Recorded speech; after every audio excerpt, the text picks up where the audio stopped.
할렐루야. 설 연휴 잘 보내고 계십니까? 네. 저는 해마다 명절이 되면 어렸을 때의 그 기억이 생각이 납니다. 명절만 되면 친구들은 시골을 갔다 온다라고 저에게 자랑을 늘어놓습니다. 그런데 그 친구들이 저는 얼마나 부럽던지요. 저에겐 시골이 없었거든요. 저희 친척들은 전부 다 서울에 계셨기 때문에 시골을 동경의 대상으로만 이렇게 바라볼 뿐이었었습니다.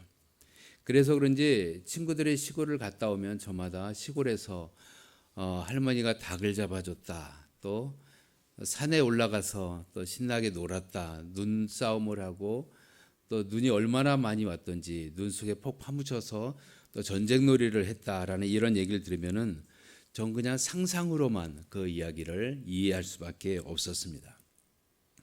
그래서 명절 때만 되면 항상 또 시골에 간다라는 이런 상상들, 그 생각들이 참 많이 기억이 나는 것 같습니다. 오늘은 우리 2020년 설날 명절 연휴 기간을 우리는 보내고 있습니다. 민족 고유의 명절을 찾아 많은 사람들은 고향으로 찾아가게 됩니다. 물론 시골로 가는 사람들도 또 있겠죠. 갑자기 또 부럽습니다. 사람들은 왜 그렇게 고향을 찾아가는 걸까요? 저도 엊그제 고향을 다녀왔습니다. 저는 서울 마포구가 제 고향입니다. 마포구에서 태어나서 마포구에서 쭉 지금까지 계속 자라왔습니다. 많은 사람들이 고향을 찾아가죠. 왜 찾아가겠습니까? 그것은 자신이 태어난 곳이고 또한 자신이 자란 곳이기 때문에 또 그곳에 가면 마음이 편안하고 푸근함이 있고 또한 친구들이 있고 친척들이 있기 때문에 우리들은 모두가 고향을 찾아가게 됩니다. 내가 부족함이 있다 할지라도, 내가 좀 어눌하고 내가 좀 실패했다 할지라도 고향에 가면 모든 것이 다 어렸을 때로 돌아가며 또한 나를 받아주는 많은 사람들이 있기 때문에 우리는 고향을 찾아가게 됩니다. 요즘 TV에서는 그런 것은 없지만 한 3, 40년 전만 하더라도 고향에 내려갈 때 자가용을 끌고 또 양복을 입고 가면 성공했다고 또 사람들이 반갑게 맞아주는 TV 프로그램들이 있었습니다. 동네 친구들을 만나서 자신이 성공담을 의시되면서 이야기하는 그런 모습도 있었고요. 또한 부모님에게 봉투를 두툼하게 드리면서 그 자기 자신이 이렇게 성공했노라라고 부모님에게 또 이렇게 이야기하는 그런 모습도 있었습니다. 그 TV에서는 마치 세상에 보이는 어떤 물질적인 것, 그런 것이 성공의 기준이다라고 많은 것을 미디어는 내어놓고 있었습니다. 좋은 차, 좋은 옷, 그 많은 돈, 이것이 자본주의의 성공적인 모습인 것처럼 많은 사람들은 또 미디어는 그렇게 연일 그 모든 것에 주를 이루고 있었던 이야기들이 있었습니다. 사랑하는 성도 여러분, 우리는 두 개의 본향이 있습니다. 두 개의 고향이 있다는 이야기죠. 첫 번째 고향은 우리가 태어나고 자란 이 땅의 장소입니다. 이 고향은 모두가 다 다릅니다. 우리가 각각 일시적으로 태어나서 일시적으로 살아갈 그런 우리 마음의 고향, 이 땅에서의 고향을 이야기합니다. 그러나 또 다른 고향은 바로 하늘나라 우리 고향입니다. 이 고향은 장차 우리가 들어갈 곳이죠. 우리가 하나님께로부터 왔으니 하나님께로 돌아가는 것은 당연한 이치입니다. 잠시 사는 것이 아니라 우리가 영원히 사는, 우리는 본향을 향하는 나그네 길을 우리는 걸어가고 있는 사람들이라는 것이죠. 그래서 성경은 우리가 하늘나라 고향을 찾아가는 우리는 순례자, 나그네임을 성경은 말씀하고 있습니다. 오늘 성경 본문의 히브리서 11장에 보면 우리들이 어디에서 왔으며 또한 우리에게 주어진 삶의 의미와 목적, 또 내가 갈 고향을 우리는 이야기하고 있는 그 성경의 모습을 우리는 바라보게 됩니다. 또 영원한 미래를 준비했던 신앙의 선배들을 또 조명하고 있는 그런 모습들이 나오게 되죠. 오늘 우리는 본문을 통하여서 본향을 향하는 우리 나그네의 길을 결코 우리만이 아니라 믿음의 선배들도 그렇게 갔고, 또 옆에 있는 주변의 우리 성도들도 그 길을 같이 가는 것이고, 또한 나도 또 내 자녀들도 그렇게 함께 가는 길임을 우리가 기억을 하고 미래적인 그런 소망을 가지고 살아갈 수 있고, 우리가 서로 합력하여 본향에 이를 때까지 서로를 위해서 정말 중보하고 도와줄 수 있는 우리의 모습이 되어야 될 것입니다. 우리는 오늘 본문을 통하여서 진정한 우리 그리스도인으로서 본향을 향하는 어떤 모습으로 살아가야 될 것인가, 우리는 다짐하는 계기를 삼아야 될 것입니다. 그렇다면 먼저 첫 번째는 모든 사람은 죽는다는 것을 우리는 알아야 됩니다. 오늘 본문 서두에서 이 사람들이라고 이렇게 나오게 되죠. 이 사람들은 8절에서 12절에 말씀하는 그런 사람들을 의미합니다. 거기에는 아브라함, 사라, 이삭, 야곱 등이 나오게 됩니다. 그들은 모두 가나안 땅과 그 후손에 관한 하나님의 약속을 받은 자들이었으나 그 약속의 성취는 보지 못한 채 죽어갔던 사람들이었습니다. 그러나 그들은 하나님께서 약속하실 바를 실행하실 것이라는 믿음으로 그들은 일생을 살아갔습니다. 또 13절 계속해서 보면 또 땅에서는 외국인과 나그네로라라는 증거하였으니라고 성경은 나오게 되죠. 즉 그리스도가 다시 오시는 날까지 나그네 생활이 계속되리라는 것과 성도의 진정한 국적은 하늘나라에 있음을 성경은 말씀하고 있는 것입니다.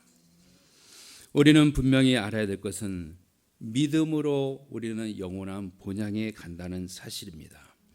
이 본향집은 세상이 이야기하는 좋은 차 좋은 옷이 아니라, 힘이 아니라, 권력이 아니라, 인간의 지혜가 아니라 오직 그곳은 믿음으로 들어가는 것입니다.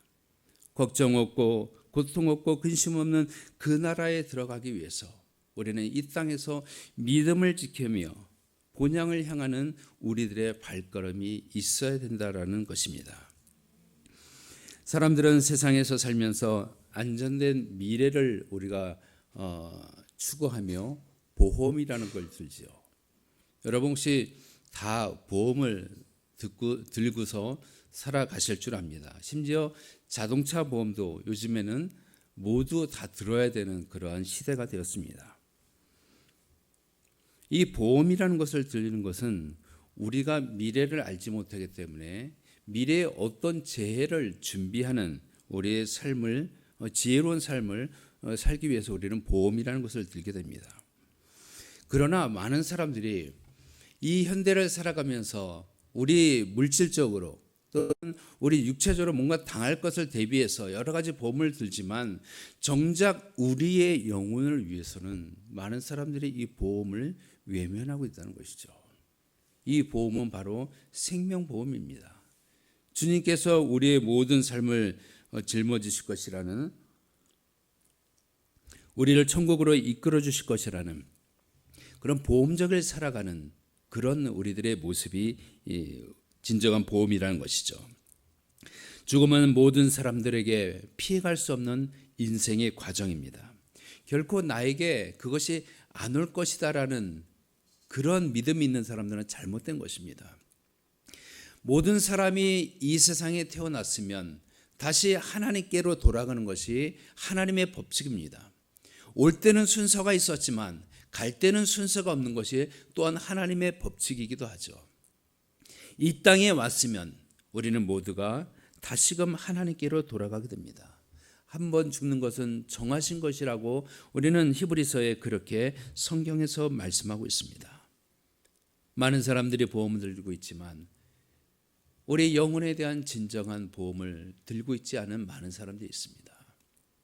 사랑하는 성도 여러분, 오늘 우리는 죽음 그 이후에 우리는 준비를 해야 될 것입니다. 갑작스럽게 설날 다음 날에 웬 죽음을 이야기하느냐? 우리는 고향을 찾아가듯이 우리는 하늘나라 본향을 향해서 설날이 아니라 추석이 아니라 그 어느 날이라도 오늘 내가 지금 이 시점에서 나의 믿음을 지키고 하나님 계시는 그 본향에 우리가 들어갈 믿음의 준비를 하고 있는 우리들의 모습이 있어야 된다는 말씀입니다. 성경에 나오는 믿음의 선진들은 육체는 흙으로 돌아가고 영혼은 영원하다는 것을 알고 있었습니다. 그들은 죽음을 넘어 본향을 향하여 가는 나그나의 삶을 감사하며 하나님의 뜻에 맞게 그렇게 삶을 살아가게 됩니다. 전도서 12장 7절에 보면 흙은 여전히 땅으로 돌아가고 신은 그 주신 하나님께로 돌아가기 전에 기억하라라고 했습니다. 히브리서 9장 27절에서는 한 번 죽는 것은 사람에게 정하신 것이요 그 후에는 심판이 있겠다라고 성경은 우리에게 그렇게 말씀하고 있죠. 많은 믿음의 선진들은 이 사실을 알았기 때문에 죽음 너머의 세계를 바라보며 본향을 기다리는 준비의 시간을 갖고 있었습니다. 사랑하는 성도 여러분, 오늘 우리는 이 땅의 본향을 찾아가는 많은 사람들이 있지만 정작 우리가 정말 가야 될 하나님의 나라, 우리가 이 본향을 준비하는 많은 사람들은 잊지 못하고 있는 현실입니다. 우리나라의 청년 세대가 현재 3.8%라고 합니다. 오히려 더 떨어졌을 것입니다. 3년 전에 3.8%라고 했는데 다시 말해서 100명 중에 1000명 중에서 38명만 우리 교회 다니고 있는 청년 세대라고 하는 것이죠. 얼마나 많은 청년들이 빠지고 정말 세상으로 빠지고 있는 것을 우리는 바라보게 됩니다. 교회 고등학교까지 정말 열심히 신앙생활했던 청년들이 대학을 가게 되면 80% 이상이 전부 다 세상으로 빠져버리고 있습니다. 왜일까요? 우리가 그 이후의 삶을 준비하지 못하고 있는 우리들의 모습이 있기 때문이 아닐까 싶습니다. 사랑하는 성도 여러분, 우리는 본향을 향하는 우린 믿음의 사람들입니다. 이 나그네의 길을 우리만이 아니라 많은 믿음의 청년들뿐만 아니라 우리 주변의 모든 사람들을 깨워서 죽음 너머를 바라볼 수 있는 본향을 향할 수 있는 그 준비의 기간을 우리는 보내야 된다라는 그런 말씀입니다. 우리는 나그네 인생길에서 우리는 저마다 모두가 다 나그네입니다. 나그네 인생 속에서 우리 이 나그네 길을 더욱더 주님의 향하는 본향을 향하여 나가며 주변에 많은 죽어가는 사람들을 붙잡아 줄 수 있는 우리의 믿음의 삶이 되어야 될 것입니다. 주님을 만나는 그날에 예수 그리스도의 십자가의 은혜로 본향에 다 들어가는 우리의 모습이 되기를 소망합니다. 많은 사람들이 죽어가고 있는 이 현대의 모습 속에 본향을 갈망하지 못하고 본향은 나에게 더디 올 거라고 생각을 하면서 본향을 아예 생각지도 못하는 많은 그 세대 속에 오늘도 우리는 믿음을 가지고 말씀을 가지고 오늘도 본향을 향하는 그런 지혜를 가지고 삶을 살아가는 우리들의 모습이 되어야 될 것입니다. 사람은 분명 한 번 죽습니다. 죽음 이후의 시간을 우리는 분명히 기억을 해야 될 것입니다. 두 번째는 나그네의 삶임을 우리는 인정을 해야 되죠. 나그네의 삶은 정착지가 없습니다. 나그네는 떠돌아다니죠. 나그네는 그래서 고달픕니다. 그렇기 때문에 힘듭니다. 여러분들도 잘 아시는 야곱의 일생을 한번 바라봅니다. 야곱은 이런 말 써서 참 죄송하지만 잔머리의 대가입니다. 그는 머리를 써서 형 에서의 장자권을 얻습니다. 또 머리를 써서 아내를 또 얻고요.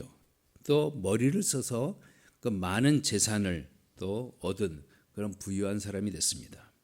머리를 써서 무언가 취하고 인간적인 머리로 인해서 모든 것을 내 것으로 삼을 수 있다라고 그는 그렇게 마음대로 살았던 야곱의 모습이었습니다.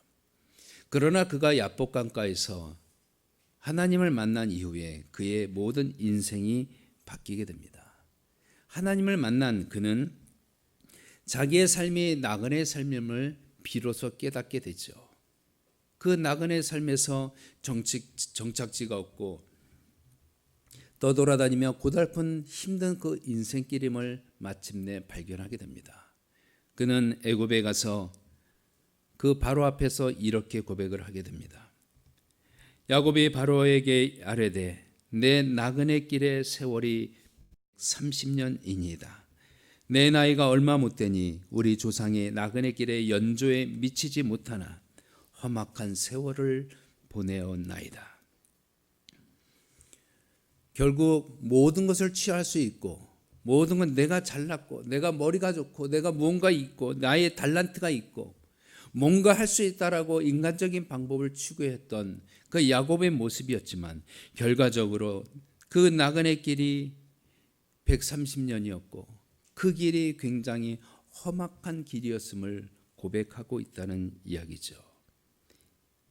삶의 대안길에서 자신의 인생길을 돌아보니 결국 나그네요 험악한 인생이었다는 것입니다. 이것이 야곱의 인생뿐만 아니라 우리의 인생이 아닐까 싶습니다. 아브라함도 이삭도 야곱도 한 시대를 살고 간 행인들입니다.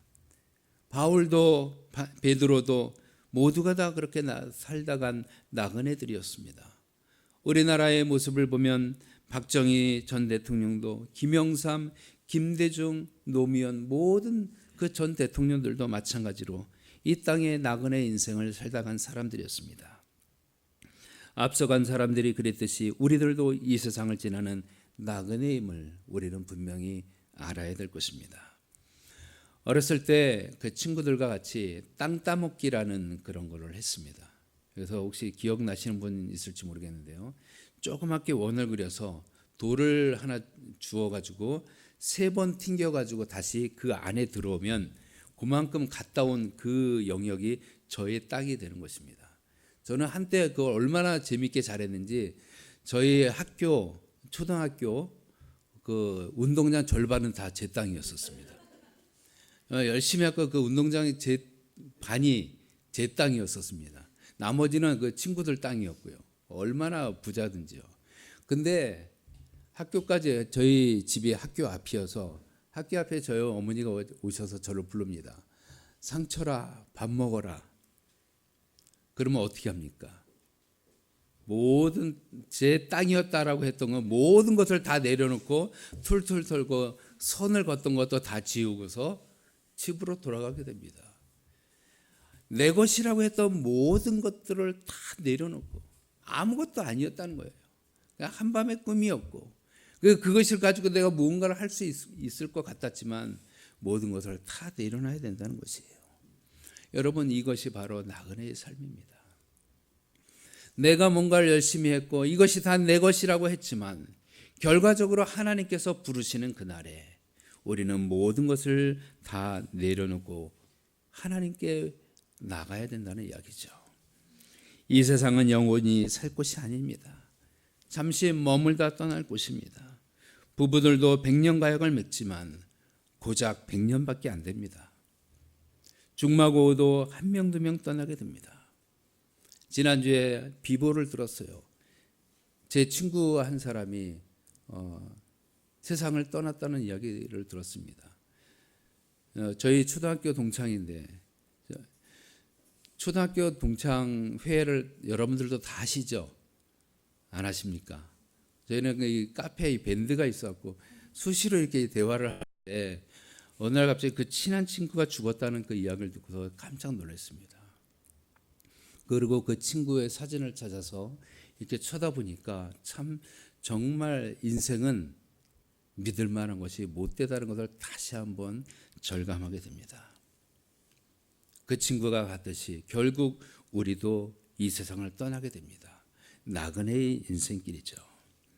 우리는 나그네 인생길에서 떠나게 될 수밖에 없는 이 쓸쓸한 인생길에서 우리는 과연 누구를 만나야 이 세상의 이 쓸쓸한 인생길을 우리는 행복하게 정말 기쁘게 살아갈 수 있는 것일까요? 바로 예수 그리스도입니다. 예수님은 십자가에서 죽으심으로 나의 나그네의 삶에서 죄와 괴로움을 벗겨버리셨고 부활하심으로 우리가 본향에 갈 수 있는 그러한 소망을 주신 분이 바로 우리 예수 그리스도이십니다. 우리는 예수님을 통해서 살아나갈 수 있고, 우리는 예수 그리스도를 오직 예수님의 이름으로 말미암아 하늘나라 본향에 이를 수 있는 소망을 갖게 됩니다. 우리 나그네 인생의 핵심은 바로 예수 그리스도입니다. 예수 그리스도. 우리 인생의 모든 답은 예수 그리스도입니다. 제가 얼마 전에 정답을 정해놓고 질문을 만들어 본 적이 있어요. 여러분들은 그것을 해보신 적이 있으신지 모르겠습니다. 정답은 예수 그리스도입니다. 그리고 질문을 제가 100개를 만들어 가봅니다. 여러분들도 한번 해보시죠. 얼마나 예수 그리스도께서 나의 삶에 미치는 영향력이 얼마나 큰지 모르겠습니다. 100개가 아니라 1000개도 됩니다. 아니, 헤아릴 수도 없습니다. 정답은 예수 그리스도입니다. 우리의 나그네 인생길에서 우리가 의지하고, 우리가 바라보고, 우리가 감사하고, 우리가 기뻐해야 될 이름은 바로 이 나그네 인생길에서 예수 그리스도밖에 없음을 믿음으로 고백하며, 이 나그네 길을 온전히 주님을 향한 그 본향을 향하는 우리 모든 믿음의 성도님들의 삶이 되시기를 주님의 이름으로 축원합니다. 마지막 세 번째로는 우리에게 허락된 본향을 소망하면서 기뻐할 수 있는 우리 모든 믿음의 성도님들 되시기 바랍니다. 오늘 본문 15절을 보면 나온 바 본향이라고 이렇게 합니다. 이 나온 바 본향은 이 땅 위의 고향을 이야기를 합니다. 다시 말해서 내가 태어나고 내가 자란 곳입니다. 그러나 16절에 보니까 더 나은 본향이라고 이렇게 기록이 되어 있습니다. 여기서 말씀하시는 더 나은 본향은 우리가 가야 할 하늘에 있는 영원한 안식처를 가르칩니다. 우리는 이 두 본향을 바라볼 때 우리의 삶의 방향이 어느 본향으로 향하고 있는지 우리는 깨달아 알아야 됩니다. 이 땅에 만족할 것이 아니라 우리는 영원한 나라를 소망하며 그 영원한 나라를 바라보며 기쁨 가운데 살아갈 수 있는 우리들의 모습이 되어야 되는 것이죠. 어떤 아버지와 아들이 여행을 떠났습니다. 2박 3일로 여행을 떠났는데요. 그 장소에 다다랐는데 한 장소에 이르니까 너무너무나 자연경관이 너무나 멋있고 아름답습니다. 그때 아들이 이야기합니다. 아버지, 여기서 우리가 머물자. 너무너무나 멋있는데요. 그래서 이 아들과 아버지는 그곳에서 2박 3일을 보내기로 작정했습니다. 그런데 이 아들이 너무너무 정글의 법칙에 심취했나 봅니다. 그래서 김병만처럼 그곳에서 집을 짓기 시작하는 거예요. 물론 나무를 자른 건 아니지만 그곳에 있는 나무다, 집이다, 풀들이다 해가지고 거기서 뚝딱뚝딱 열심히 2박 3일 동안 짓고 있는 거예요. 그 아버지께서 이야기합니다. 아들아, 그렇게 튼튼하게 지을 필요 없다. 아들아, 우리는 2박 3일이면 이곳을 떠나니까 그냥 대충 해도 된다.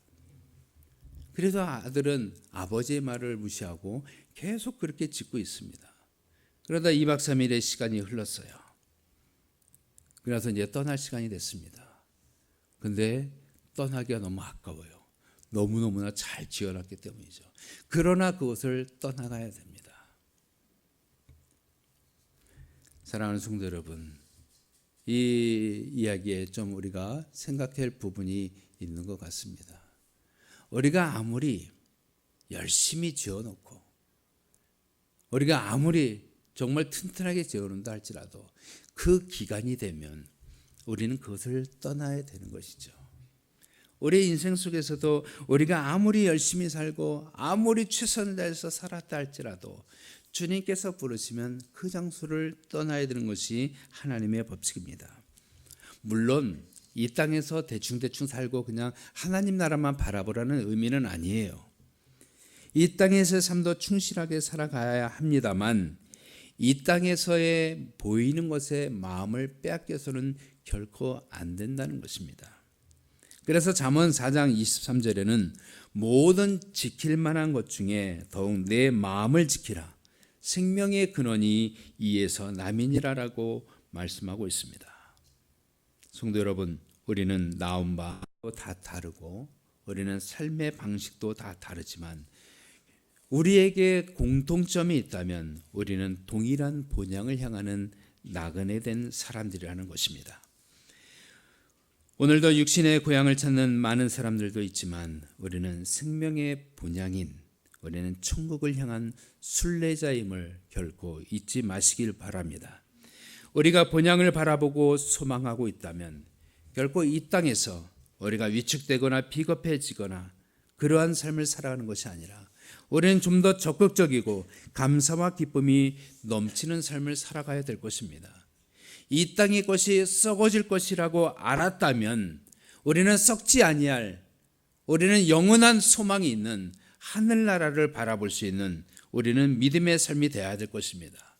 하나님 나라는 우리가 상상할 수 없을 정도로 너무나 아름다운 곳이라고 성경은 우리에게 그렇게 말씀하고 있습니다. 그곳에 주님께서 함께 계시고 슬픔도 없고 고통도 없고 괴로움도 없고 늘 기쁨이 넘치는 곳이라고 성경은 우리에게 그렇게 말씀해 주고 계시죠. 우리는 그곳에서 잠시 사는 것이 아니라 우리는 그곳에서 영원히 영생을 누리게 된다라고 성경은 말씀하고 있습니다. 짧은 나그네 인생길을 살아가는 성도 여러분, 참으로 수고가 많으십니다. 우리의 인생의 좌표를 예수 그리스도를 향하시고 이 수고 많은 우리 인생길에 날마다 본향을 향하여 믿음으로 살아가는 주님이 기뻐하시는 나그네들이 되시기를 주님의 이름으로 축원합니다. 본향을 향하는 나그네 된 여러분들 모든 삶에 주님께서 주시는 놀라운 은혜가 날마다 샘솟듯이 충만하게 넘치시기를 주님의 이름으로 축원합니다.